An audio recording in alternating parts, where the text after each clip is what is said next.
Sex అయ్యాక హ్యాపీగా feel అవ్వట్లేదా? Instead లోగా, ఎంప్టీగా లేదంటే టీయర్స్ కూడా వస్తున్నాయా? ఇది చాలా మందిలో జరుగుతూ ఉంటుంది. మెన్‌లో, వుమెన్‌లో ఇద్దరిలో కూడా జరగచ్చు.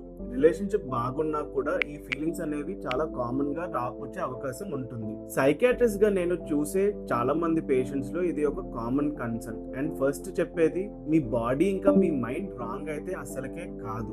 మెడికల్ టర్మ్స్ లో మనం మాట్లాడాము అని అంటే దీన్ని మనము పోస్ట్ కాయిటల్ డిస్ఫోరియా అని అంటాము, లేదా పోస్ట్ సెక్స్ బ్లూస్ అని కూడా అంటారు. ఇది డిజీజ్ కాదు, ఇది ఒక ఎమోషనల్ రెస్పాన్స్ మాత్రమే. యూజువల్ గా సెక్స్ అయ్యాక మన బ్రెయిన్ లో హార్మోన్స్ సడన్ గా చేంజ్ అవుతూ ఉంటాయి. దాని వలన డోపమిన్ లెవెల్స్ కూడా డ్రాప్ అయ్యే అవకాశం ఉంటుంది. అప్పుడు ఎమోషన్స్ అన్ని సర్ఫేస్ అవుతాయి కూడా. ఎస్పెషల్లీ స్ట్రెస్ కానివ్వండి, ఎగ్జాషన్ కానివ్వండి, ఆర్ ఓల్డ్ ఎమోషనల్ లోడ్ కూడా వచ్చే అవకాశం అనేది ఉంటుంది. ఇక్కడ ఒక చాలా ఇంపార్టెంట్ పాయింట్ ఏంటి అని అంటే పోస్ట్ కాయిటల్ ఇంటిమసీ అనేది లైక్ కడ్లింగ్ కానివ్వండి, హోల్డింగ్ హ్యాండ్స్, జెంటల్ టచ్, ఇవన్నీ ఆక్సిటోసిన్ ని మళ్ళీ ఇంక్రీజ్ చేస్తాయి.